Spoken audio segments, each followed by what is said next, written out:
Buenos días, sean todas y todos bienvenidos a la Galería Exterior de la Infoteca Universitaria Dr. Alfonso Pérez Romo. La Universidad Autónoma de Aguascalientes, a través del Departamento de Difusión Cultural de la Dirección General de Difusión y Vinculación, les agradece su presencia en esta sexta charla del ciclo que lleva como título Macaria, la niña que estremeció el corazón de un pueblo. Antes de comenzar, les recordamos la dinámica de participación.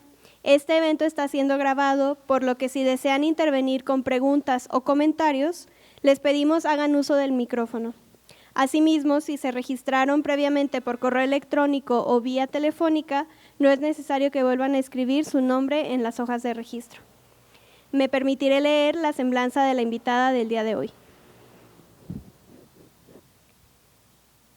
La maestra Pilar es oriunda de Jalostitlán, Jalisco, y avecinada a Aguascalientes. Se desempeña como periodista de investigación criminal y escritora desde hace más de 30 años. Es egresada de medios masivos de comunicación por la Universidad Autónoma de Aguascalientes. Cuenta con certificaciones online de periodismo digital y combate a las fake news por la UNAM. Primeros auxilios psicológicos por la Universidad Autónoma de Barcelona. Anticorrupción, Introducción y Perspectiva Práctica por la UNAM, Liderazgo Institucional por la Universidad Católica Pontífice de Chile, Marketing Gerencial por la Universidad de Chile, Búsqueda de Personas, Análisis de Contexto e Intervención Forense por la Sociedad Mexicana de Criminología, Capítulo Nuevo León, AC. Es la primera reportera de la sección policíaca en el estado de Aguascalientes. Luego de desempeñarse en varias áreas de comunicación como radio, televisión y prensa, ha publicado 7 libros, 2 de ellos en coautoría. Ha sido disertante de temas de migración y derecho a la educación de niñas y niños en comunidades y pueblos indígenas en la Suprema Corte de Justicia de la Nación a través de la dirección de la Casa de la Cultura Jurídica en Aguascalientes. Es ponente del Foro Latinoamericano de Consulta frente a la Tercera Conferencia Mundial de Educación Superior hacia 2030 de la UNESCO.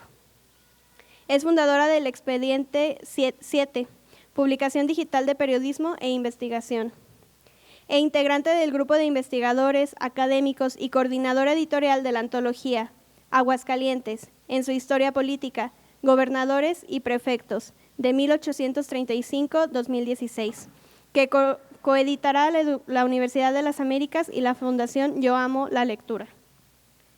Es promotora de la iniciativa con proyecto de decreto por el que la reforma de la fracción 10 del artículo 8 y el artículo 10 bis de la Ley Acceso a las Mujeres a una Vida Libre de Violencia para el Estado de Aguascalientes, referente a la violencia vicaria. En abril del 2025 fue merecedora del reconocimiento por trayectoria profesional en comunicación y lucha por la libertad de expresión, promovido y entregado por el Senado de la República y comunicadores por la unidad AC. Bienvenida, Pilar.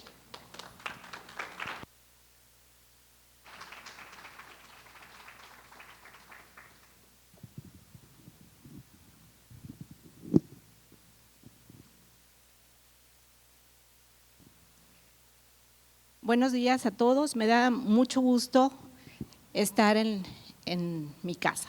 Yo siento que la universidad, el lugar en donde me dio una formación, en donde tuve esa primera parte de gusto por la investigación, fue aquí. Y bueno, regresar después de muchos años, después de muchas travesías y de muchas cosas que ahorita vamos a platicar de manera general para que sepan un poquito por qué me dedico a esto. Bueno, es una de las cosas que me llena ahorita de gusto. Agradezco a Helicon, agradezco a Clara que me ha acompañado a la gira de medios que hemos tenido para la promoción de estos espacios que son maravillosos, el lugar en donde se permite la cultura, se permite la opinión, se permite que se generen estas ideas, creo que son fundamentales para crear la conciencia crítica dentro de la sociedad. Vamos a comenzar quiero que repasemos un poquito, para llegar a Macaria, quiero que repasemos un poquito en el proceso de cómo es todo este asunto. Bueno, Vamos a ver qué le pasó a Macaria. Quiero que sepan que tengo probablemente es una suerte, la suerte reportero que dicen, que te buscan y te encuentran los casos. En este asunto de Macaria así llegó y ahorita vamos a ver. ¿Qué le pasó a Macaria? La primera reflexión que quiero hacer es deber de quienes vivimos ahora, dar testimonio para que nuestros muertos o los muertos que en circunstancias adversas no sean olvidados, ni las historias oscuras sean desconocidas. Ojalá que esta historia pueda inspirar la creación de conciencia crítica, de un pensamiento reflexivo que evite que se repitan los momentos dolorosos de los que fueron silenciados para siempre. Ojalá que esta reflexión nos ayude al inicio de esta plática. Para llegar a Macaria tengo que platicarles un poquito quién es Pilar. ¿Por qué una mujer decide ingresar al periodismo de investigación criminal y sigue haciendo este tipo de cosas? Bueno, Pilar González es una mujer que muy joven ingresó a los medios de comunicación y por una circunstancia de que me gusta la investigación, me sucedió que al hacer un reportaje que fue incómodo para el gobierno de ese entonces, me asignan a la sección policíaca. ¿Por qué les platico esto? Porque nunca me imaginé que al llegar a esa sección yo iba a encontrar mi vocación. Van a decir, bueno, pues, ¿qué fue lo que vio? Llegué a un lugar, en aquel entonces, hace más de 30 años, llegué a un lugar que era exclusivo para hombres. Fue muy importante el tener definición de qué era lo que yo quería hacer. Yo quería investigar, eso era lo más importante para mí. Entonces, pues fui incómoda también ahí y tuve que salir del medio en el que estaba porque platiqué con el director y dije, bueno, ni yo estoy siendo un buen elemento porque los metía mucho en problemas por estar exhibiendo casos y casos y ellos tampoco ya eran, ya no éramos, ya no empatábamos, ni yo como trabajadora ni ellos como mi empresa editorial. Entonces decidí que me di cuenta que los medios de comunicación tienen una línea que cubrir y bueno, la tienen. Entonces el periodismo de investigación por lo regular casi siempre se vuelve independiente por lo mismo, porque los espacios son muy cortos, los de los medios, y los de la investigación son muy amplios y son de tiempo. Yo no soy reportera del día, yo soy reportera que investiga los contextos para llegar a los lugares en los que debemos de proyectar la información. ¿Por qué hablar un poquito de este caso? En el año 2000 yo hice la primera publicación del primer libro. Es el caso Parras, con el respeto que siempre me hacen el honor y el favor de acompañarme en la familia de Patricia Cortés Hernández.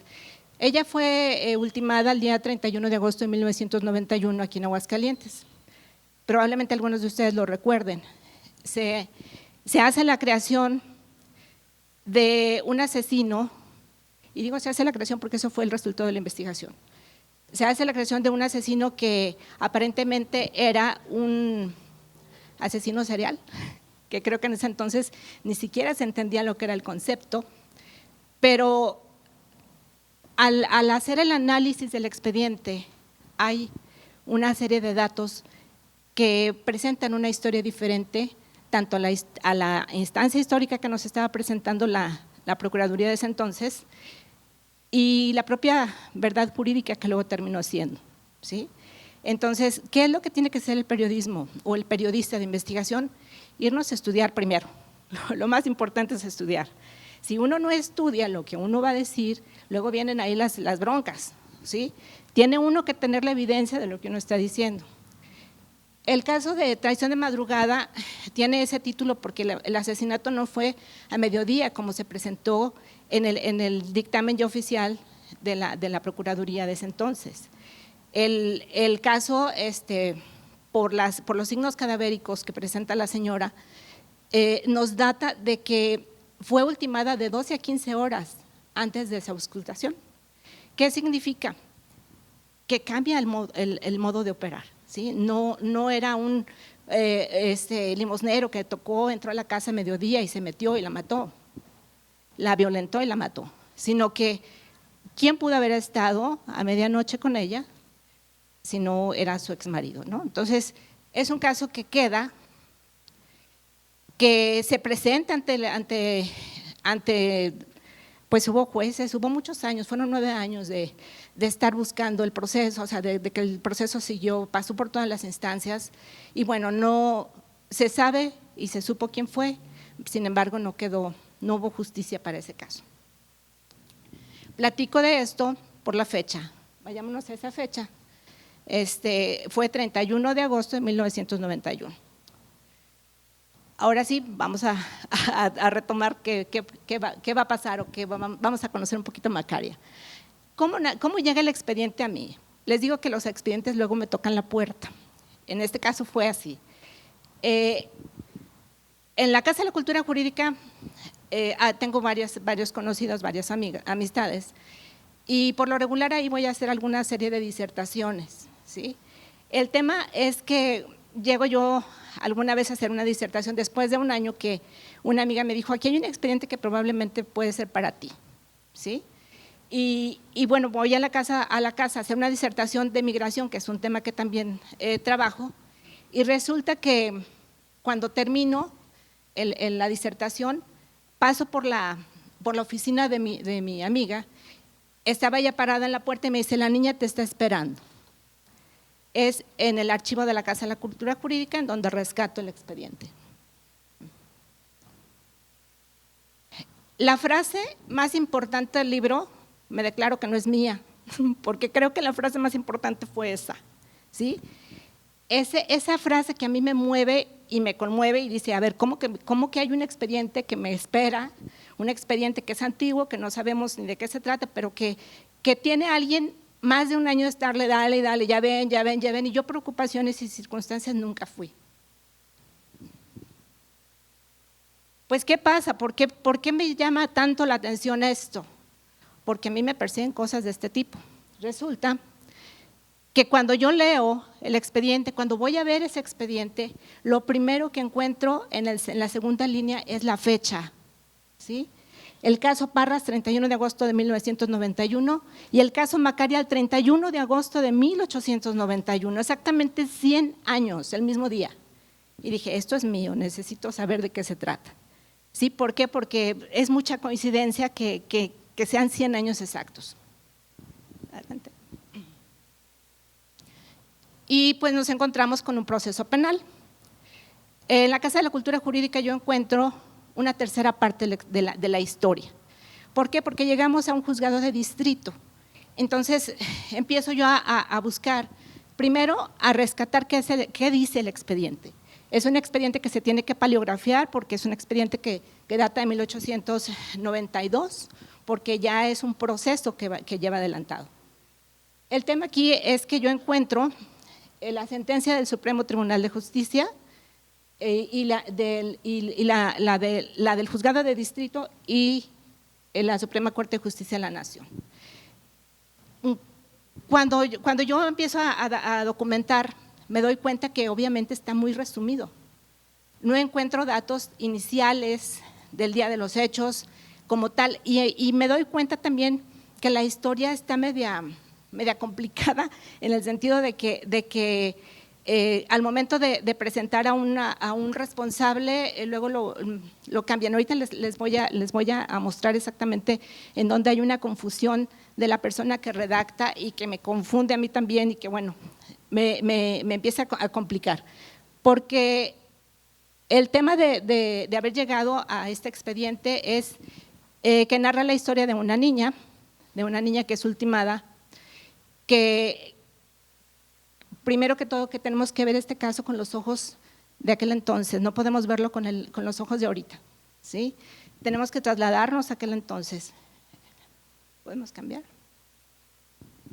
Lo que les decía, el camino para encontrar la historia completa, la línea de tiempo, me faltaba encontrar el juzgado penal, una parte de lo del Supremo Tribunal de Justicia, ya había encontrado el de distrito, ya había encontrado el de la Suprema Corte, y luego veo que hay un regreso hacia el Supremo Tribunal. Entonces decía, bueno, pues, ¿cómo voy a platicar una historia a medias? Empieza a pasar el tiempo y empiezo a ver qué es lo que yo debo de presentar en este primer libro.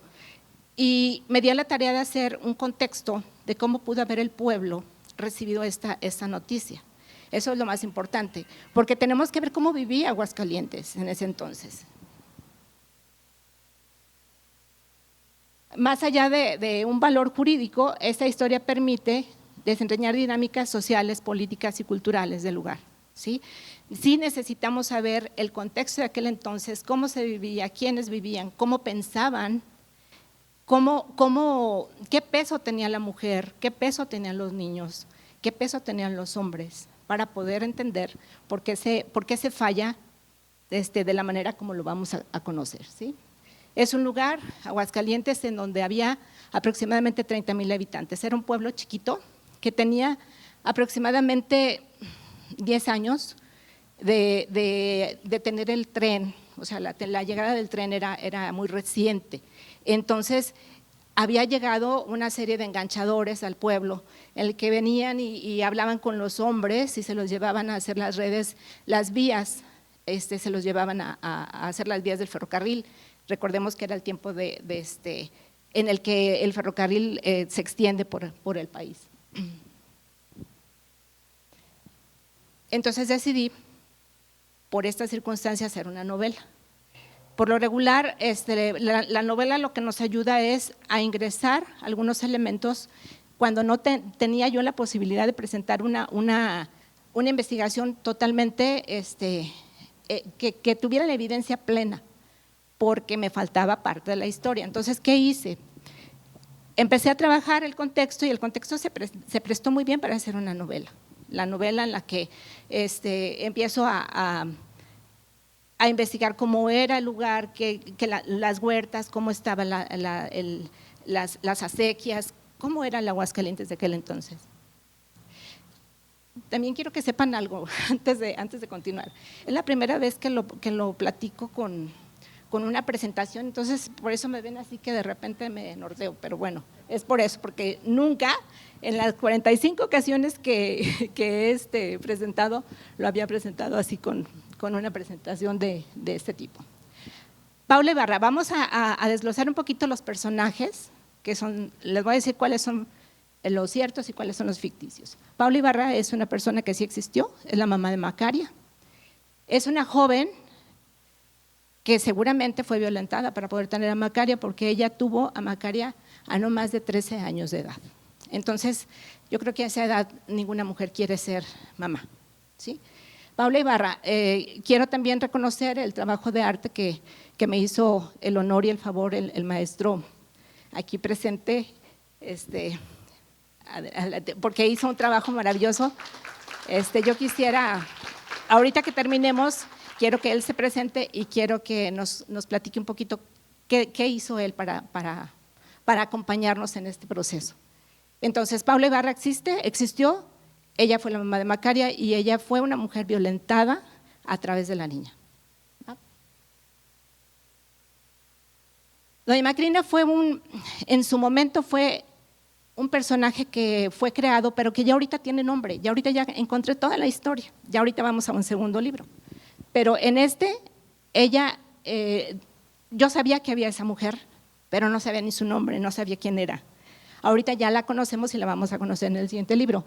Doña Macrina fue un personaje ella era de las dueñas de la hacienda de Ojo Caliente, y era una mujer muy fuerte, muy fuera del tono de la mujer de ese tiempo.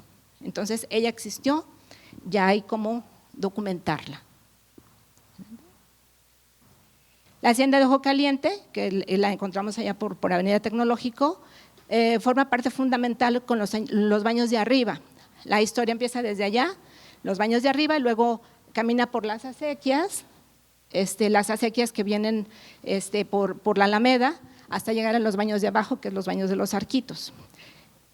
Es el entorno de donde se sucede todos los hechos, ¿sí? Clara. Los baños de abajo son los baños de los Arquitos, que es un lugar fundamental porque allí es en donde se encuentran los dos personajes que hacen conviene en ellos el hacer este proceso de violencia contra la niña. Ahorita vamos a la historia.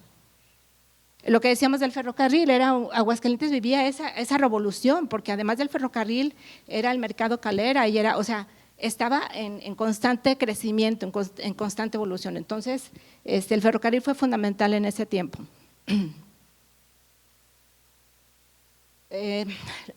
Los planes.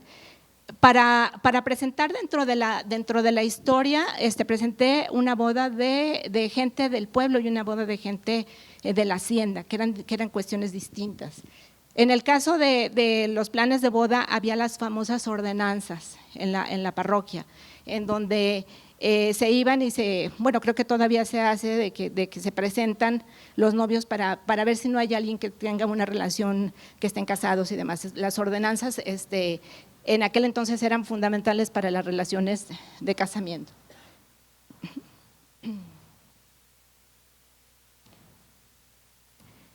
El caso del padre de Macaria, del padre real de Macaria, que también nos cambia un poquito en la historia, ya en la nueva, es una persona que se ausenta completamente. Entonces, como padre, lo hemos descubierto a partir de la lectura del acta de bautismo de la niña, ni siquiera es la persona que pensábamos que era.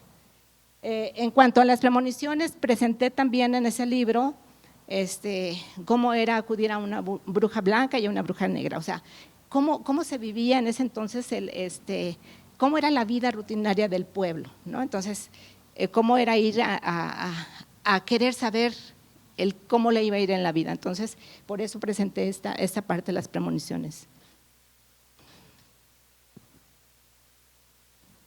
El nacimiento de la niña, pues quise presentar también cómo las matronas eran parte importante. Eran unas mujeres que se preparaban para ayudar a las parturientas a tener a sus bebés. Y además eran acompañantes para saber cómo era desde cuidarse para producir la leche, desde cómo atender el llanto de un niño, si lloraba por dolor, si lloraba por hambre, si lloraba por incomodidad. Entonces, esa parte de las matronas es bien importante porque eran una especie de mamás que ayudaban a las mujeres que acababan de tener a sus hijos para tener una integración ya a la familia de una manera ya tranquilas y comunes ya después de tener a sus peques. La cantina, esa no podía faltar. Resulta que la cantina también existió, la cantina de Doña Concha, que ya ubiqué donde es, y que tienen que ver el próximo libro, que ya no tarda mucho en salir, porque ahí ya vamos a decirles en dónde era cada lugar. O sea, todavía la cantina de Doña Concha, los ubico más o menos, estaba en la calle 5 de Febrero, casi para llegar allá al PRI. Ahí estaba la cantina y en esa cantina se servía pulque y se servía colonche. Yo no sé lo que era el colonche, no sé si ustedes lo sepan, qué es. Bueno, los señores sí saben. Los señores sí saben. Bueno, el colonche es una bebida de tuna cardona que fermentada y bueno, al tomar suficiente, pues ¿qué pasa? Que la gente se emborracha, ¿sí? Yo estoy media borracha, pero no me he tomado colonche ahorita. Y bueno, era lo que se servía en la cantina de ese entonces, que también es parte fundamental en la historia, que vamos a ver parte en el próximo libro. Victoriano y Eleuterio. Ahí es en donde les digo que hay una complicación, porque quien escribe, primero dice que la relación de Paula la hace con Victoriano y no, la relación la hace con Eleuterio. La relación personal que tenía Paula era con Eleuterio, no con Victoriano. Yo en el libro me fui con esa primera parte que está en el juzgado de distrito, pero cuando ya rescató el juzgado penal, que es la parte inicial del caso, me doy cuenta que nos va a cambiar la historia. Entonces, la ventaja es que fue novelado, entonces hay manera de poder cambiar. Eleuterio es quien todo el tiempo creyó ser el padre de Macaria, ¿sí? Y que podemos ya demostrar que no lo fue. En el libro también viene cómo el pueblo recibía la muerte de un infante, ¿qué era lo que hacían? ¿Cómo era todo ese proceso en el que al morir una criatura, y mucho menos en la forma, hicieron una especie de cortejo en el que había velas y había flores para llevarlos al camino de la luz, ¿no? Finalmente la niña muere, pero pues, ni cuenta se da cómo muere. Ahora sí vamos a lo bueno, porque ya el contexto ya no lo sabemos, ahora vamos a saber qué pasó. Y aquí sí les voy a platicar, es una especie de, bueno, voy a spoilear un poquito el libro que entra, porque para poder entender todo el proceso sí tenemos que pues ayudarnos con datos para ya entender el proceso completo. Vamos. ¿Qué pasó? Vamos a hacerlo por horas para poder entender qué pasó. A las 6 de la tarde, Aguascalientes vivía lo que se le llamaba la oración de la noche. El párroco se iba era la iglesia, todavía no era catedral, era la iglesia de Nuestra Señora de la Asunción. Ahí había una oración en la que el sacerdote daba la bendición a los cuatro puntos cardinales, al norte, al sur, al este y al oeste, o al oriente poniente. Y cuando la gente escuchaba o sabía que era la hora, volteaban todos hacia la catedral para recibir esa bendición. Era algo que se vivía en el pueblo, ¿sí? Dentro del lugar, Paula Ibarra estaba acompañada en la huerta de Ojo Caliente, que se encuentra muy cerquita de ahí de la Fiscalía, que lo vamos a ver en domicilio ya en el siguiente. Estaban Paula Ibarra, que era la mamá de Macaria, y su amiga Soledad López. Estaban platicando, era un domingo por la tarde, ¿sí? Eran a las 6 de la tarde. Ellas estaban platicando, entonces Paula le dice a Soledad, le dice, voy a la tienda a comprar maíz y petróleo para pasar la noche. Ahí mismo, dentro de la casita de la huerta, estaba Macaria, estaba una niña que se llama Amada, que en el libro de Macaria, en el primero, no la ubicaba yo de quién era hija. Ahorita ya sabemos, ya puedo decir que era hermana de Macaria, y un bebé de pecho, un bebecito, y ese bebecito también era hermano de Macaria.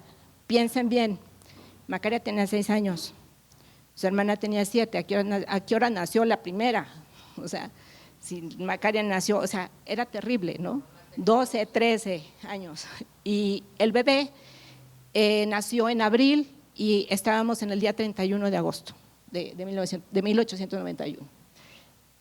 Llegó hasta el lugar un sujeto que pide la compra de higos, acordémonos que era una huerta. Esta Paula estaba responsable de esa huerta y ella dice, no te puedo vender un ciento de higos porque no está el dueño. Y porque lo vio que estaba un poco pasado de copas, entonces no le hizo mayor ruido. Ella le dice, no te lo puedo vender, y él dice, bueno, préstame un cerillo porque voy a prender mi cigarro. Ellas lo ignoran, estaban ellas dos juntas, lo ignoran y él saca un cerillo, lo enciende en el sombrero que traía, prende su cigarro y se va rumbo a la presa. ¿Pasamos?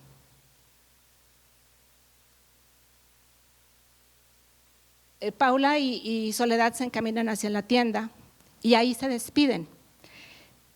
La tienda estaba muy cerca de la capilla de las Tres Caídas, del Señor de las Tres Caídas. Esa capilla todavía existe, está en la calle Marte, en la Purísima, esa la pueden ir a ver. Su fiesta es el día salud. Su fiesta es el día de la resurrección, y es un lugar que todavía existe, es un lugar que vivió la historia, ahí se vivió una parte de la historia. La madre de Macaria compra sus cosas, mientras ella está en la compra de sus cosas, llega un sujeto y entra a la casa y se roba a Macaria, ¿sí? 6:30 de la tarde, en la huerta las niñas enfrentan ese asunto, mientras su mamá está en la esquina, o sea, ni siquiera fue lejos, su mamá estaba en la esquina, el hombre aprovecha, entra, ahora sabemos que ese hombre es Eleuterio González, se la lleva a Macaria porque había quedado con Victoriano de verse en la presa a las 7:30 de la noche. Entonces se lleva a Macaria hacia rumbo a la presa. A unas cuadras de ahí estaba este señor Felipe Martínez, se apellidaba. Él estaba trabajando en su horno de cal, era el barrio de los caleros. Por lo regular en ese tiempo los barrios se llamaban de acuerdo al oficio que cada quien tenía. Entonces él trabajaba en el barrio de los caleros y llega Amada a decirle, pues se robaron a mi hermanita, se robaron a Macaria. Hasta entonces sabemos que era su hermana, ¿sí? Hasta el dicho de este señor. La niña Amada pide ese auxilio, entonces el señor dice, voy a ir a buscar a la mamá para decirle y empezar a buscar a la niña, porque pues la niña obviamente la habían raptado desde su casa. Paula llega a su casa, deja sus cosas y se sale a pedir auxilio. A las 7:30 de la noche, Victoriano, que era el que había ido a comprar los higos, aquí hay una descripción de él, que era un hombre joven, chaparro, trigueño, lampiño, con poca barba, en la parte inferior de sus labios, vestía calzonera de gamuza color oscuro, camisa de manta corriente, muy manchada de colonche, del lado derecho, sombrero de palma y guaraches, ¿sí? Eleuterio se encuentra con él y le dice, pues aquí te traigo a la niña. Ellos se habían visto a las 5 de la tarde, se habían visto en los baños de los Arquitos, en la parte de los lavaderos, y se fijan que en la parte de atrás de los Arquitos hay unos lavaderos, ahí fue la negociación. ¿Por qué? Porque él estaba muy enojado Eleuterio estaba enojado con Paula, pero él era el que tenía una relación con otra persona. Pero el asunto de la posesión de la mujer, ¿sí? Ya no eres mía, pero eres mía, entonces pues me enojo contigo. Entonces él estaba muy molesto porque Paula, ahora sabemos, había tenido un bebé que no era de él, ¿sí? Paula tuvo un bebé que se llamó Toribio Salas, del cual también tengo el testimonio de su nacimiento, y el niño nace en abril.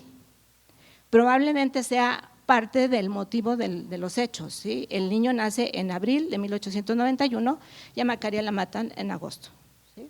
Entonces ellos se quedan de ver. Eleuterio, aún creyendo ser el padre de la niña, la entrega a Victoriano.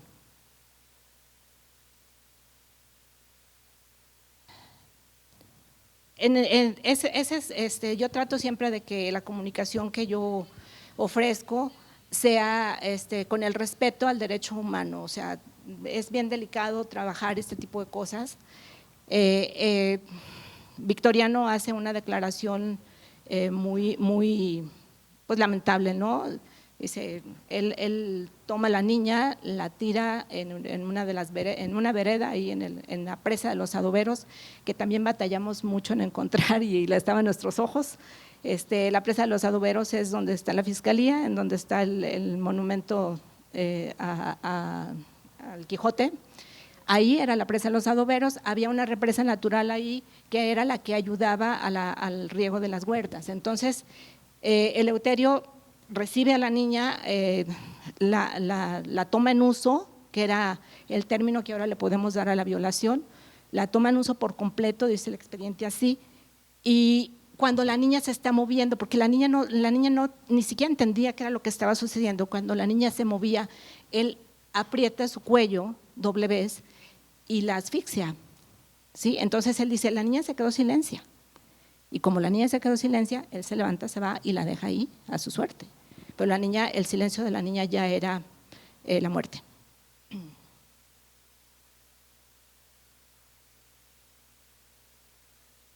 Victoriano se levanta y se va a su casa. La casa era de una tía, estaba en el rancho en La Barranca, que ahora es el fraccionamiento de La Barranca, y era el rancho. Él, alcoholizado y demás, así como que no me di cuenta ni qué carambas pasó, él se fue, ¿sí? Entonces él se queda dormido, él llega a las 10:30 de la noche a su casa y se olvida de qué sucedió. ¿Qué siguió después? Bueno, resulta que a la mañana siguiente, a las 6 de la mañana, por circunstancias, alguien dijo, el que andaba por aquí era Victoriano, el que andaba ya en el barrio. Dice, entonces, pues vamos por él, seguramente él fue. Así empieza la investigación, seguramente van a la casa de él y lo detienen. Él todavía trae las prendas de un día anterior y trae algunas manchas de sangre dentro de sus ropas. Él dice, pues sí lo hice. Él nunca dice que no fue. Él acepta que lo hice, pero dice, pero yo no me la robé. Yo no me la robé. Dice, a mí me la dio Eleuterio, porque Eleuterio está enojado con Paula y él es el que me la trajo aquí. Me la llevó allá a la presa. Entonces van por Eleuterio y los detienen a los dos. Los detienen, los llevan a la gendarmería y en la gendarmería empiezan las declaraciones, ¿sí? En aquel entonces. En la búsqueda de Macaria, en la noche, un poquito atrás, en la búsqueda de Macaria hubo la participación de mucha gente y vamos a rescatar al gendarme número 7, que es fundamental para que protejan la historia de Eleuterio. El gendarme número 7 era el padrino de Eleuterio, entonces él siempre buscó la manera de proteger a su ahijado. A la mañana siguiente los dejan a ellos detenidos, se hace la necropsia o la autopsia. En este caso localizamos que el lugar en donde se hacían las autopsias en ese entonces era en el ¿qué es CETIS? El que está en San José, en el Hospital de los Juaninos, CECATI. Sí, gracias, en el CECATI.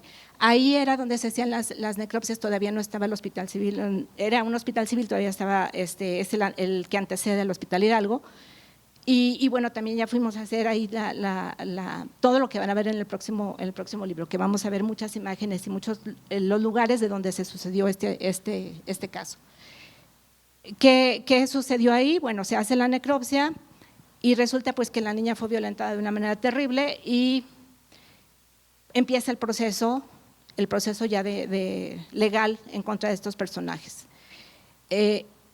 Algo que a mí me llamó mucho la atención y que se me hizo muy triste y muy lastimoso fue cómo determinan y a partir de dónde empieza la investigación. La investigación es basada en el dicho de una niña de 7 años, en el dicho de Amada, ¿sí? La niña Amada, toda la noche las tienen a ellas trabajándolas y al día siguiente les dicen, vamos a hacerles la presentación de determinada cantidad de hombres para que ustedes nos digan a quién vieron el día anterior, porque recordemos que tanto Paula y Soledad habían visto a este personaje, a Victoriano, y obviamente la niña Amada vio a quién se llevó a Macaria. Y lo más terrible del caso es que esta niña tuvo que presentarse ante una serie de individuos y le dijeron, ve y tócale la mano a quien se llevó a tu hermana. Y eso se me hace terrible, pero es visto con los ojos de allá, aun y cuando pueda causarnos lo que nos cause, es visto con los ojos de allá. Y la niña va y le toca la mano a un individuo que ella dice que se lo lleva, ¿sí? En este caso, a Eleuterio. Entonces dicen no, y le vuelven a jugar las fichas, les cambian a los hombres, a ver tú acá, ellos los habían vestido similar a como estaba vestido Victoriano, y ahí va otra vez. Y en la segunda vuelta ella vuelve a insistir que es Eleuterio, ¿sí? Pero bueno, Eleuterio no existió en la investigación al final, porque todo se cargó para que Victoriano cubriera los 3 delitos. Fue una sumatoria ahí de delitos, fue el rapto, la toma en uso, que era entonces, y la muerte de la niña, ¿sí? Bueno, esa fue la primera parte. La niña esto está basado en el caso de cómo la niña fue a decir, pues era él, ¿sí? Pero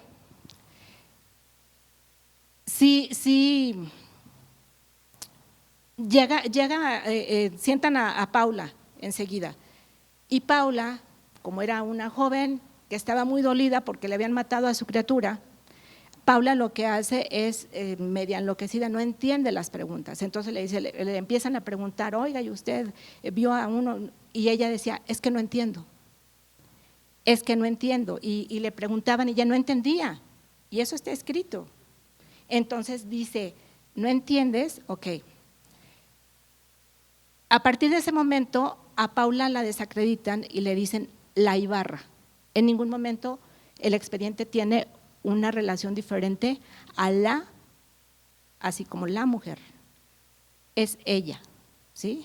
Y bueno, pues desgraciadamente a ella la señalan porque, ella tuvo hijos de diferentes personas.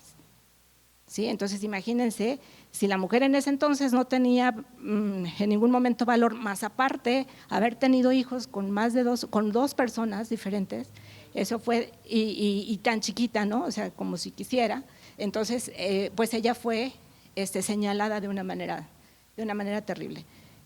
En el caso del juzgado de distrito, lo que nos dice, ahí es donde se confunden, que dice que la relación es con Victoriano, la relación es con Eleuterio.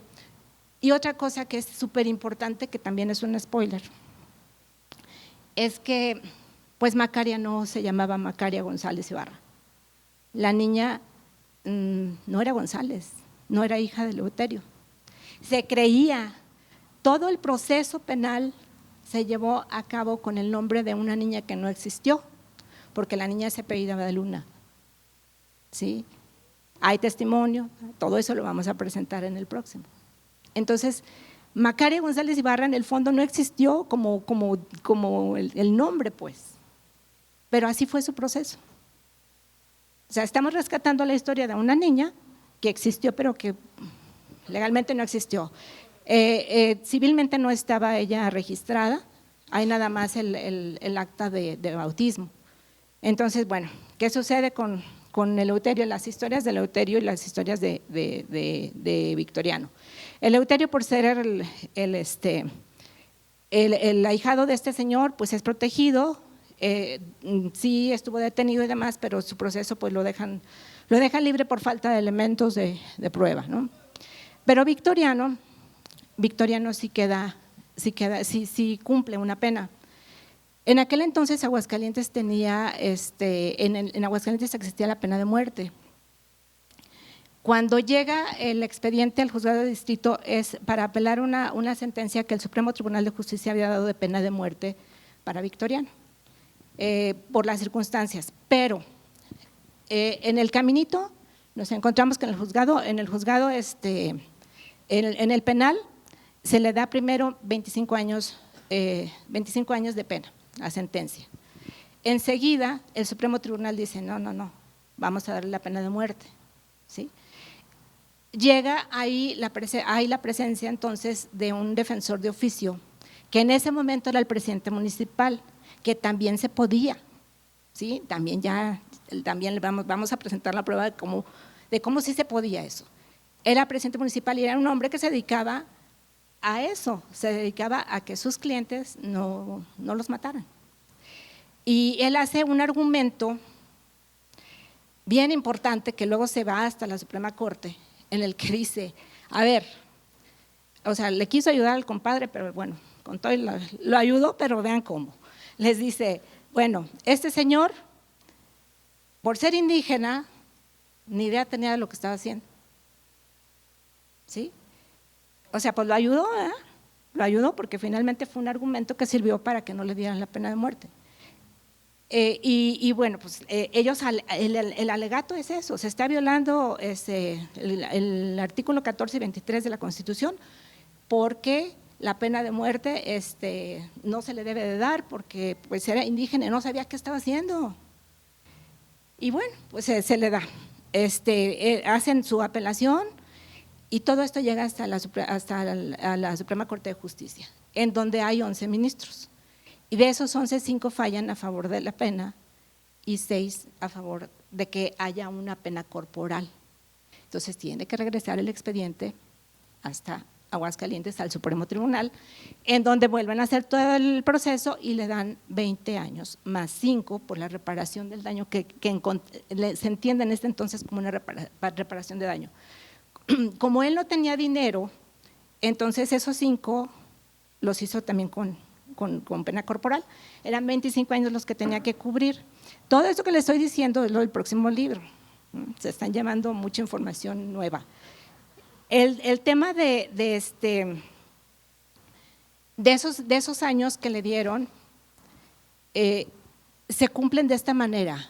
A los 15 años de que él estuvo detenido, él hace una solicitud porque se podía buscar a una persona que los ayudara a salir de la cárcel. Y esa persona se comprometía a pagar la fianza y se comprometía a ser los buenos ciudadanos, porque está escrito ahí en el expediente que encontré, que dice, yo me voy a encargar de que él sea una buena persona. ¿Sí? Va a ser, yo voy a tutelarlo para que él viva bien. Y Victoriano termina haciendo sombreros, ¿sí? Termina en una sombrerería. Todos estos datos son nuevos. El tema empieza el 31 de agosto de 1891 y termina, él sale de la cárcel el día 6 de septiembre de 1906. ¿Sí? Entonces, ese es todo, o sea, de manera así general es el proceso de cómo se llevó a cabo esta situación tan violenta, cómo un pueblo tan pequeño vive y sigue viviendo. ¿Por qué rescatar entonces un tema de esta naturaleza que tiene tantos años? Debemos de rescatarlo porque bueno, yo tengo una teoría que he sido de alguna manera hasta criticada, pero yo tengo una teoría que como seres humanos vamos involucionando, porque un delito que se cometió hace 134 años se sigue cometiendo hoy día de manera exponencial. ¿Sí? Los niños siguen siendo, o sea, estamos hablando aquí de varias circunstancias, estamos hablando del interés superior del menor. Los niños deben de ser cuidados, los niños no deberían de tener una infancia violenta ni dolorosa, y la tienen una y otra vez. Lo vemos, lo ven la gente que está en los hospitales, lo ven a las niñas teniendo niños, ¿sí? Y yo siempre he dicho eso, como sociedad vamos para atrás, aun y cuando haya evolución tecnológica y haya evolución en muchas cosas, tenemos que revisarnos para saber por qué estamos repitiendo este tipo de situaciones. Entonces, pues yo creo que aquí va a haber algo importante que ustedes van a conocer. Déjame ver si ya está ahí. Aparte del spoiler, bueno, es un gran spoiler. Quiero presentarles, quiero que sepan que el periodismo no está peleado con la tecnología y mucho menos con investigar qué más pudo haber sucedido. Yo me di a la tarea de que con la media afiliación de los personajes, de los 3 personajes principales que tengo, que tienen media afiliación, la inteligencia artificial nos haya ayudado a conocerlos. Es lo más cercano de acuerdo a la narrativa de los expedientes. Ella pudo haber sido Macaria, así pudo haber sido más o menos la niña de acuerdo a cómo la describe el expediente, ¿sí? Es importante, pues obviamente trasladarla a aquel tiempo y verla no en un legajo, no en un papel, verla y sentirla para que ella nos ayude a que en este momento nosotros podamos ayudar a más niños. Victoriano de Lira pudo haber sido así, de acuerdo a la narración de cómo es su media afiliación, ¿sí? Y Eleuterio González, que se creyó el papá de la niña, pues pudo haber sido así. Entonces, sí es súper importante que nos hagamos de todas las herramientas para que esto suceda, ¿sí? Para que el periodismo de investigación tenga la responsabilidad de dar a conocer estos casos. Cuando hemos presentado una y otra vez este libro, esta es la número 45, ocasión en la que yo me presento en un lugar a platicar de qué sucedió. Los abogados me han dicho que hay un asunto de derecho comparado importante, que se puede hacer un análisis de aquel entonces con y eso es lo que he tratado de hacer. ¿Qué fue lo que ellos me comentaban? Dicen, esto cabe en lo que ahorita conocemos como violencia vicaria. La violencia vicaria es la que ejerce el hombre hacia la mujer a través de los hijos. Los hijos se convierten en el objeto de la violencia, ¿sí? Para lastimar terriblemente a la mujer.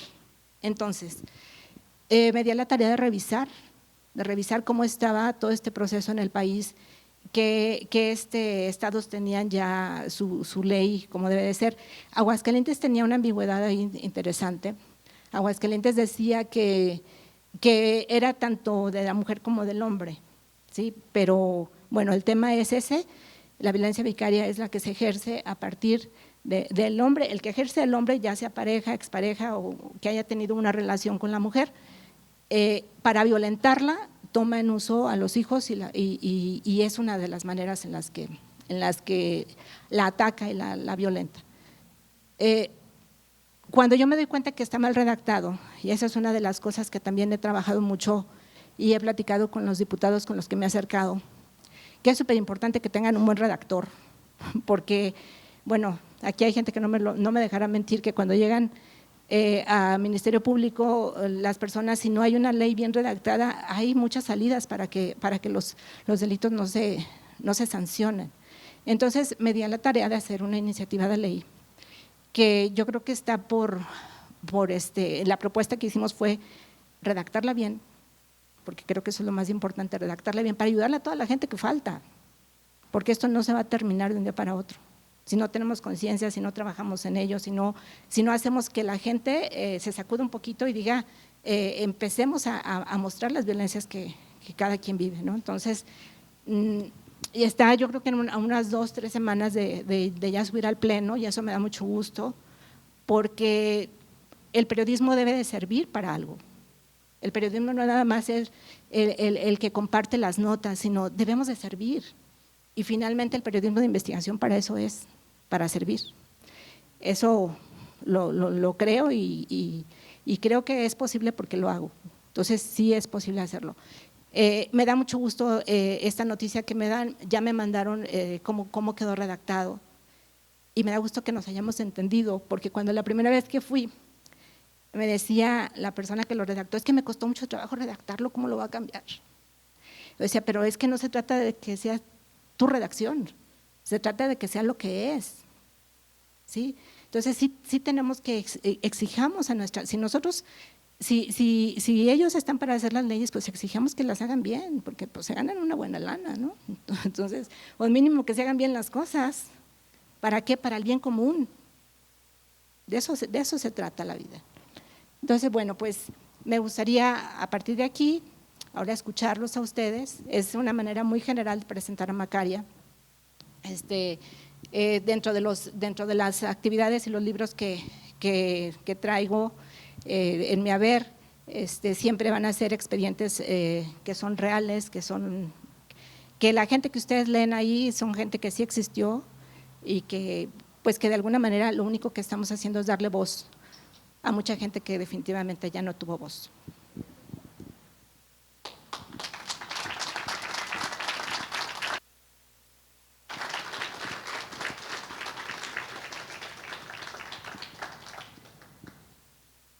Me gustaría escucharlos a todos, si se puede. Adelante.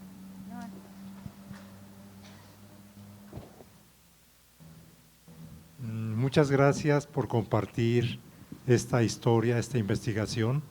Quisiera iniciar felicitándola.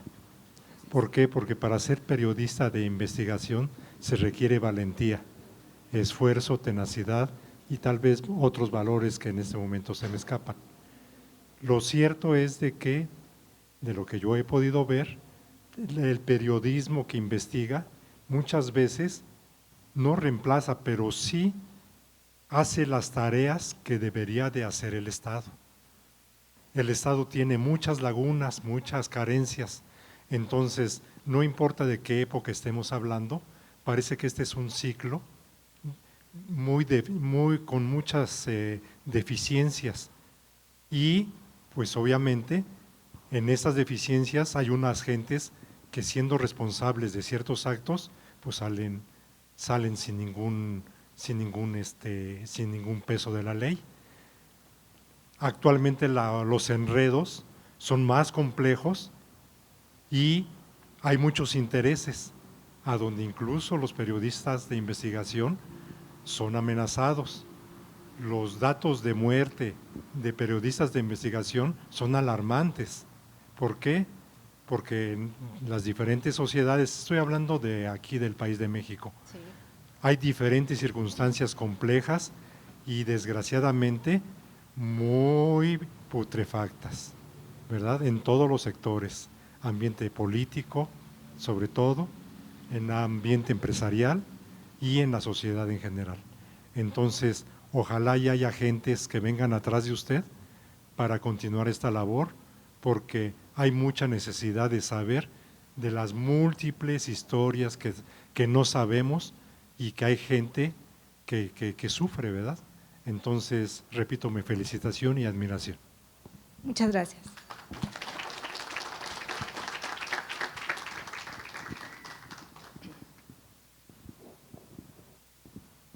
¿Quién más? Rosy. Enseguida se lo paso a usted. Hola Pili, pues muchísimas gracias por la invitación. La verdad es que también creo que lo primero a expresar es mi admiración por el trabajo que realizas.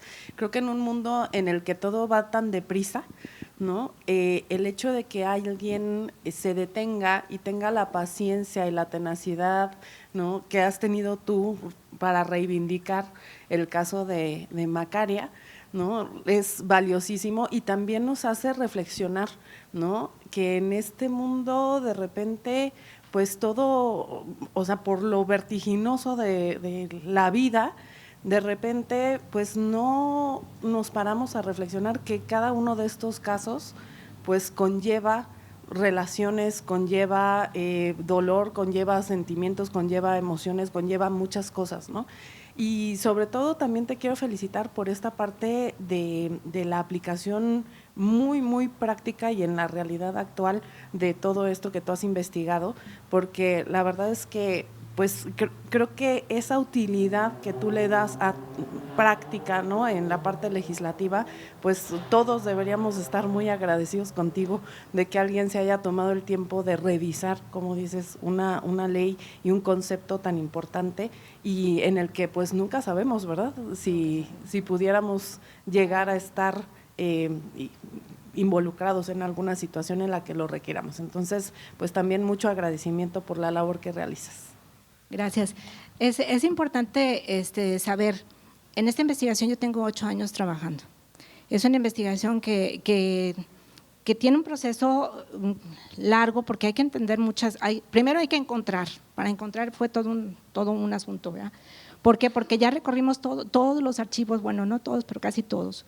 La historia ya está completa, que es lo que vamos a ver en el siguiente libro, con archivos del archivo histórico del estado de Aguascalientes, del municipal, del de la diócesis, en donde ya me hicieron el favor y el honor de enviarme el acta de bautismo de la niña, por ejemplo, que es en donde ya nos damos cuenta que la niña no se llama como se llama, o sea, que la niña tiene un apellido distinto, que el papá es otra persona, y que esos documentos son tan valiosos. Por eso hay que rescatar el trabajo de la historia. O sea, finalmente sí, es muy trillado de que la historia, que para que no se vuelva a repetir, pero no lo hacemos, es nada más bla, bla, bla. Entonces sí tenemos que, a partir de todos estos datos, ver qué hacemos ahorita para no volver a repetir este tipo de cosas. Esta parte también de la investigación, el archivo del Congreso del Estado. Entonces, hay mucha investigación de por medio, hay muchos años de por medio en el que pues a lo mejor vemos un librito que termina en 200 páginas, pero que trae un montón de historia que si nos ponemos a narrar, pues a lo mejor no nos alcanzaría un libro pequeño, ¿no? Entonces, otra de las cosas que lo hago de manera independiente, yo no tengo editorial. En algún momento, cuando presenté la primera ocasión, se me negó un lugar público, lo tuve que presentar en un lugar privado, en el caso Parras, Y bueno, en esa presentación incluso fui multada por municipio, así como si estuviera vendiendo garnachas en la calle. Llegaron a la presentación y fui multada, y de verdad, o sea, hay testigos que me ayudan a pagar, en aquel entonces fueron 400 pesos, era una lana, o sea, entonces es triste, pero pues las verdades incomodan, y las verdades son precisamente para no volver a repetir situaciones que nos hagan daño. Gracias, maestra. Mire, nací en Pabellón de Arteaga, que está muy cerca de aquí, y conocí un caso que me llamó mucho la atención. O sea, bueno, yo ya ni me arrimaba a mi papá, porque había una familia que tenía la señora y el señor tenían 3 hijos, 2 hijas y un muchacho. Y entonces estábamos chiquillos todos, y él era camionero. Y se llevaba a la señora a los viajes, pero se llevó a una niña a los viajes, a un viaje largo y esas cosas. Cuando pues la mamá empieza a notarle a la niña un vientre muy abultado y dice, andas de loca, ¿verdad? No, mamá. Entonces, ¿qué es esto? Te voy a llevar con el doctor. No, es que no puedo. ¿No puedes qué? Es que mi papá en el viaje, pues, y yo no me podía, o sea, yo no me podía defender. Él es muy fuerte, soy una niña, que tendríamos unos 10 años, 12. Y entonces, el caso fue muy sonado. Yo no supe si al señor le hicieron algo o qué onda, pero la señora sí se quedó con el niño de su hija y de su esposo. Ya luego nosotros nos venimos a Aguascalientes, ya no supe más, pero yo ya no me le quería ni que se me arrimara a mi papá. A eso me quedó mucho tiempo. Sí. ¿Y eso es también violación vicaria? No. ¿Sí? Pues sí, porque muchas gracias, Pilar, felicidades, pero además del rollo de la violencia vicaria, que tú estás luchando por plantear adecuadamente la ley, pues yo sí quiero decir, y al caso de lo que le pasó a Macari y lo que está diciendo la señora ahorita, México es primer lugar en abuso sexual infantil en el mundo. Y es dramático, a mí me parece así como la muerte del alma de la infancia, ¿no? Entonces, para mí también Macaria representa la justicia social que deberíamos hacer como ciudadanía para defender el interés superior de la infancia, porque las cifras son escandalosas y porque a la vez estamos tan poco informados y tan poco capacitados como sociedad para erradicar el abuso sexual infantil en nuestro país, que tendríamos que, gracias a este libro también, aprender a construir capacidades, tirar los tabúes, tirar los estigmas que hemos hecho de este rollo de la sexualidad, ¿no? Y ver la verdad que, como dice Pilar, incomoda tanto, pero si no nos damos la mano como sociedad no va a acabar este problema, porque los derechos humanos y los derechos de la infancia le corresponden a la esfera pública. No es que pase esto en privado en un hogar, o sea, parece que en privado, pero somos todas y todos los que tenemos que detenerlo, desde las escuelas, los hospitales, los médicos, las psicólogas, los trabajadores sociales, las mamás, etcétera. Entonces yo también sí quiero decir, es al caso de detener la violencia vicaria, pero también es al caso de que nos duela Macaria, como nos deben de doler miles de niñas y también de niños que están sufriendo ahorita esto, ¿no? El abuso sexual infantil. Y gracias, Pilar, te felicito. De verdad. ¿Alguien más? A ver, ¿allá primero? Ok. Sí. ¿Sí escucha? Ok. Buenas tardes. Primero, agradecer 34 años en el que ha sido la voz para este tipo de situaciones. Agradecer que salga la verdad y que ahora también la justicia. Disculpen la voz. Han sido 34 años que han dolido, pero hubieran dolido más si no se hubiera sabido quién.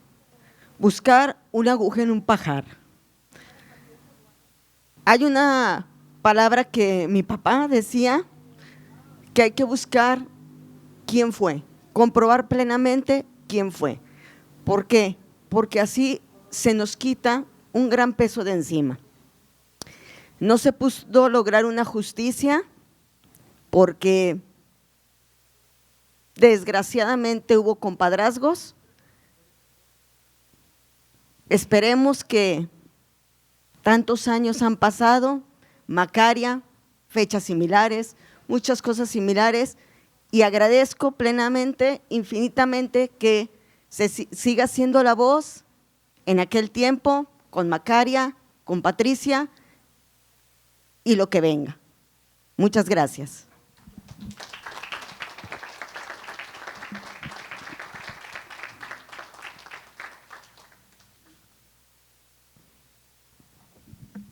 Hola, ante todo felicidades, pero quiero exponer un caso porque quiero que se entere en todo el mundo. Hace 20 años tenía yo una casa de niños de la calle.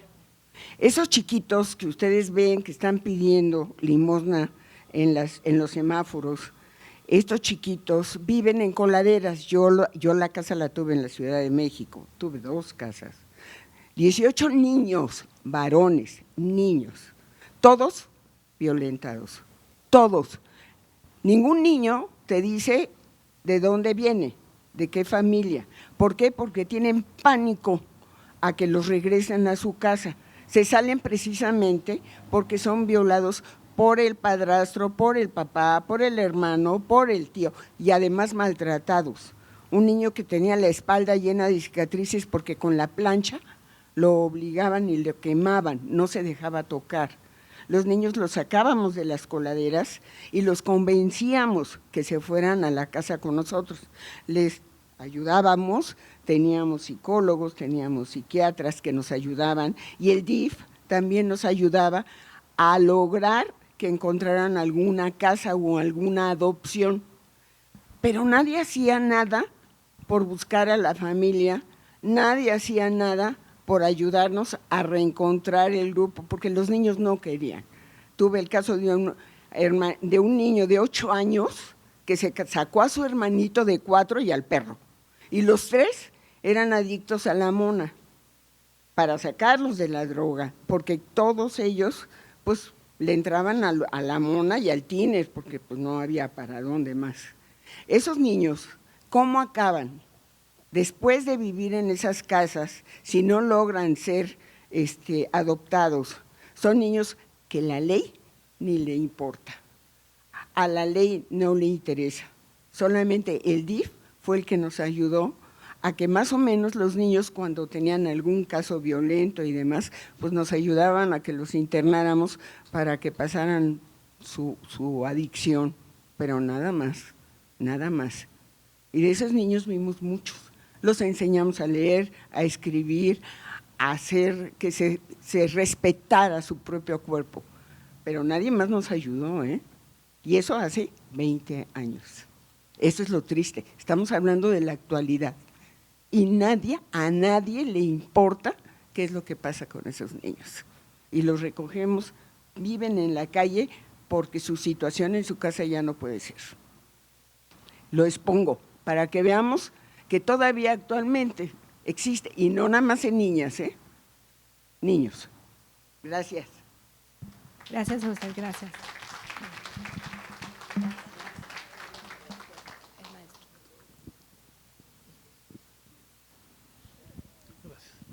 Pues nada más para felicitarte y expresarte mi admiración, Pilar. Un trabajo bastante serio y profundo que nos hace reflexionar mucho, y también agradecerte que hayas metido esta iniciativa y que te hayas empeñado en que salga muy bien redactada, porque luego ahí es donde comienzan los problemas, y mucho más con esta legislatura actual que no sabe legislar, está legislando a lo tonto, y por eso le rechazan muchas leyes que luego aprueban y la Suprema Corte se las rebota. Parece que lo único que saben es cobrar. Entonces te felicito y te agradezco que hayas tenido eso. Lo que han expresado aquí algunos es muy importante, porque precisamente Aguascalientes ocupa el tercer lugar en embarazos adolescentes, y se le planteó el asunto a la que lidera a los diputados panistas y no le dio importancia, dijo que las familias eran las culpables por ese tipo de cosas, ¿no? Y total que al final de cuentas no hicieron nada por enmendar esa falta de legislación al respecto, ¿no? Entonces te felicito y te agradezco tu trabajo y admiración, ¿no? Y también, adelantándome, agradecer al maestro Palomino por el trabajo que hizo junto con Pili. Gracias, maestro. Gracias. El maestro Mario Cruz Palomino fue el creador del arte. Hemos platicado mucho. Me gustaría, maestro, que nos comentara cómo fue esta experiencia para podernos apoyar en este sentido. Por favor.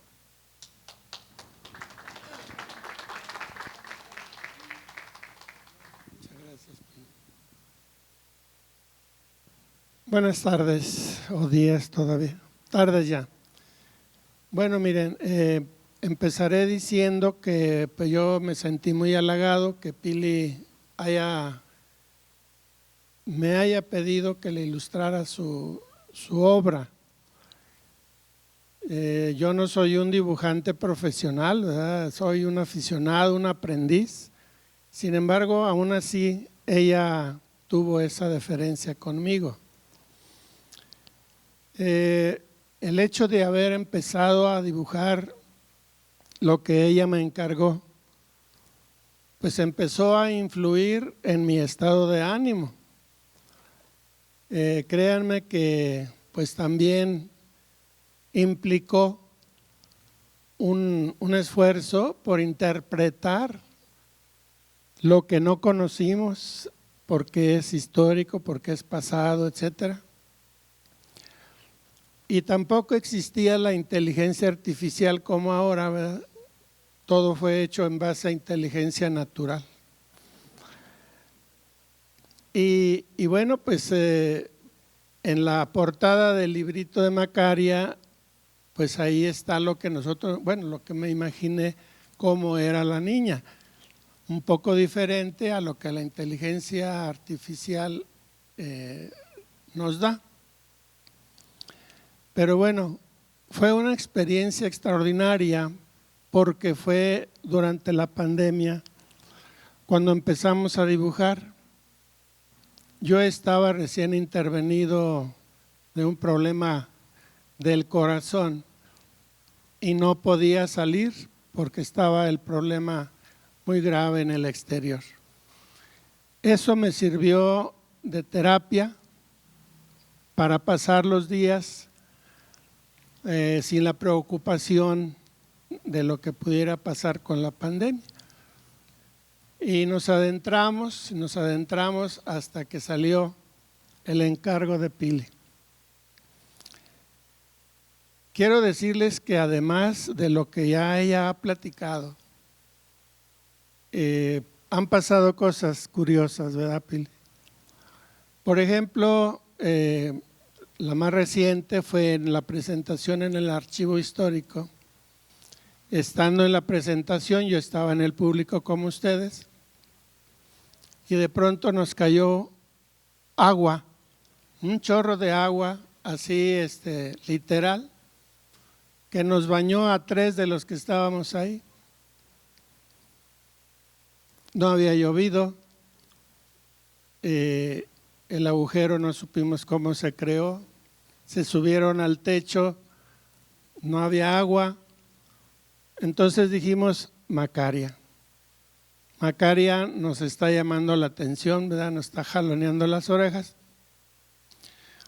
porque a lo mejor está exigiendo o está pidiendo, ¿verdad?, que su caso se comunique, por lo menos para que no sea olvidado. Y han pasado otras cosas similares, ¿verdad, Pili? Entonces, cuando esto sucede, pues yo le digo, Macaria, tranquila, ¿verdad? Estamos tratando de hacer algo bueno por ti. Y bueno, pues para mí en general ha sido una gran satisfacción haber ilustrado este libro. Y pues le agradezco mucho, Pili, que haya tenido esa preferencia, teniendo tantas gentes conocidas que pudieran haberle ayudado mejor. Muchas gracias a todos y obtengan el libro, ¿verdad? Y el que ya viene, ¿verdad? Sale, muchas gracias. Gracias, Pili. Gracias. Acerca de lo que dice el maestro, la última travesura de Macaria, es que en todo el proceso del trabajo de hacer el libro, pues me pasaron algunas cosas. Yo no creo en lo sobrenatural, pero pues pasan, hay cosas que prefiero no investigar, esas sí no me gusta investigarlas. Pero la última fue hace 2 días, el miércoles. Estábamos en un programa de radio, en un programa en vivo, y como de costumbre se fue la transmisión. O sea, eso pasa. No sé si es mucha coincidencia, no sé si es mucha energía. Me ha pasado en televisión, me ha pasado en muchos lugares. Y bueno, Clara está de testigo. De repente, quienes estaban en la conducción del programa dicen que nada más escucharon un estruendo y se fueron, nos fuimos del aire. Nos pasó en algún otro programa que 20 minutos del programa, ese era pregrabado, los 20 minutos primeros pues se tuvieron que rehacer porque se borró todo. O sea, algo sucede y creo yo también que es la búsqueda de esa verdad y de esa justicia. Le estamos dando un canal a alguien que no tuvo justicia, a alguien que ni siquiera supo cómo murió. Entonces creo yo que esas manifestaciones de escuchar pájaros cantar a medianoche, a mí eso se me hizo extraordinario, me acompañaron durante todo el proceso de integración de esta información. Se oían 2, 3 de la mañana cantar los pájaros. Entonces hay algo ahí que nos está diciendo hay que seguir en la búsqueda de esas verdades. ¿Alguien más había levantado la mano por allá? Adelante, por favor, gracias.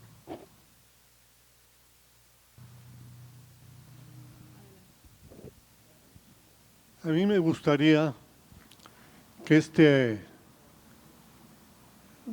asunto se pueda analizar en el aspecto psicológico, llevarlo también al aspecto psicológico, no nomás como al periodismo, al jurídico, sino una realidad, por qué sucedieron las cosas, ¿verdad? Una mujer sola, sin poder, el poder económico muy bajo, yo creo, ¿verdad? Y necesitaba, yo creo que mucha ayuda esta Paula, ¿verdad? Macaria, pues igual, pero aquí está el departamento de psicología en la universidad que pueda dar mucha ayuda, a ver que nos explique exactamente, que nos ayude a entender todo esto, por qué sucedió y qué alternativas de solución se pueden dar ahora, ¿verdad? Para que no vuelva a suceder o para que tengamos armas y decir esto pasó, pero hay soluciones. Sí, es importante. De hecho, en la narración que yo hago, sobre todo con Victoriano, yo me baso precisamente en un estudio de psicología forense para poder entender por qué una persona puede actuar de esa manera. Obviamente pues es un caso que a distancia, pero que ahorita los medios que tenemos de estudio sí nos pueden dar ese tipo de datos. Lo tomaremos en cuenta y lo sumaremos al próximo libro con todo gusto.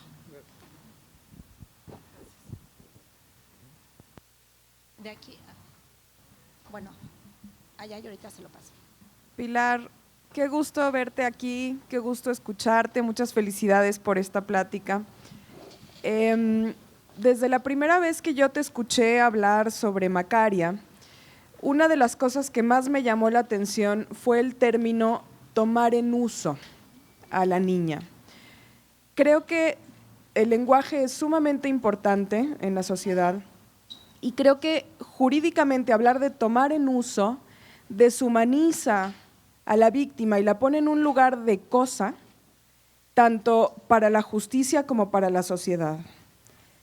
Entonces, creo que abrir esta conversación el día de hoy, abrir estas conversaciones, escuchar además a las demás personas que han compartido sus experiencias, historias que conocen, humaniza a las víctimas y nos da socialmente la posibilidad de cambiar esta narrativa. Y quería agradecerte por eso, por abrir esta conversación. Muchas gracias. Gracias a ti.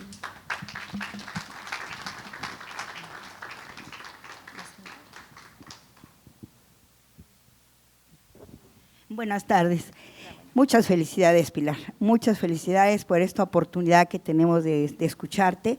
Sí, yo es la primera vez que te escucho, a pesar de que en uno de los grupos a los que asisto de lectura, los lectólicos, ya te habías presentado con el libro, yo ya no alcancé a comprarlo, ya tengo quien me lo preste ahora.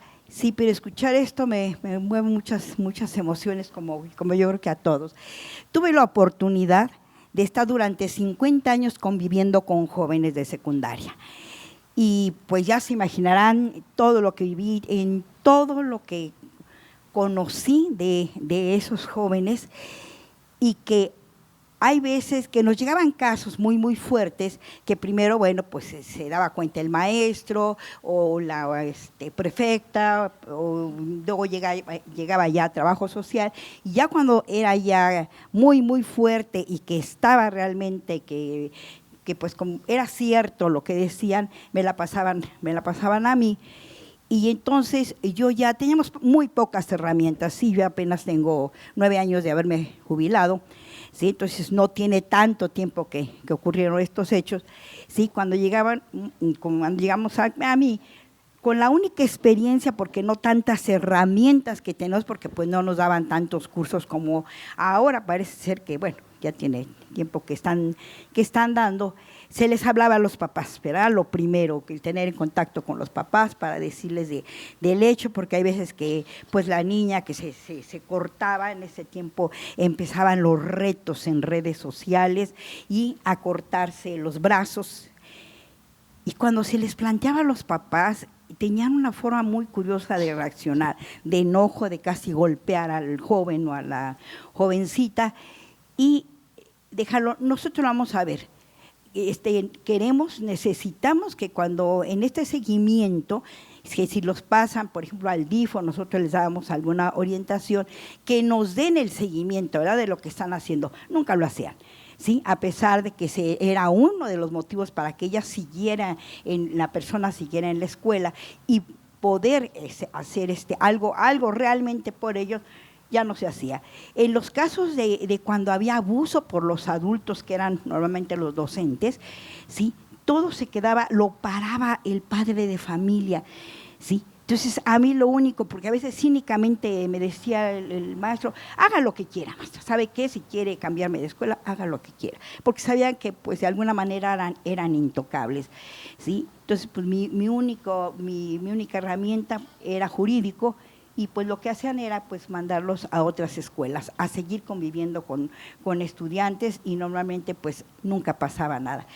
Así es de que esos hechos, saber de que alguien se bueno, que debe haber muchísimas más personas, pero que te conocemos, Pilar, con ese ahínco, con ese entusiasmo de rascar y excavar, a ver hasta dónde y hacer algo, y que te escuche cada vez más gente, ¿verdad? De todos, pues, sabemos gente de todos los estratos, de todos los pensamientos, es un privilegio, seguir tus investigaciones y tus publicaciones. Muchas felicidades, y ahí estaremos ya leyendo el primero y el segundo también, y los que hagas. Gracias. Muchas gracias.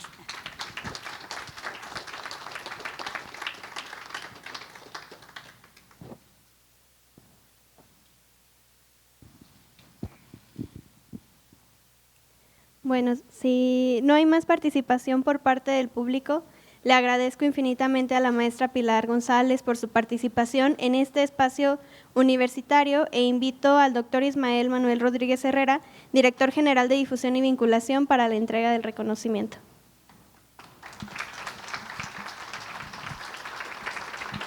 Muchas gracias.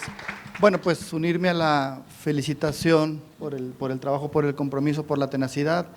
Un agradecimiento por aceptar la invitación de estar aquí y por efectivamente, como menciona Ingrid, bueno, Helicon también es eso, es un espacio para que reflexionemos, para que pensemos, para que abramos temas que a veces pues no son tal vez tan agradables, pero que tenemos que sensibilizarnos, tenemos que manejarlos y sobre todo también un agradecimiento porque el trabajo del periodista, aquí refería ahorita el maestro, que a veces el periodismo cubre al Estado, más bien yo creo que a veces pone el dedo en la llaga que incomoda y eso tiene sus consecuencias, pero lo importante es trascender acciones que lleven hacia otro tipo de beneficios. Es que también reconozco su tenacidad para poder llevar a ese tipo de iniciativas legislativas en beneficio de la sociedad y sobre todo, como usted iniciaba su charla, que las voces que desafortunadamente fueron acalladas, pues que alguien las pueda retomar y que lleve el mensaje para que nunca más se vuelva a repetir. Eso es algo muy utópico porque la situación es muy crítica, pero bueno, tenemos que ir avanzando en esto. Así es que muchísimas gracias a la maestra Pilar González por su participación en esta charla Macaria, la niña que estremeció el corazón de un pueblo. Creo que lo vuelve a hacer en este mediodía y con ello su agradecimiento y la invitación a todos a tomar acción en este tipo de situaciones. Muchas gracias. Gracias. Muchas gracias.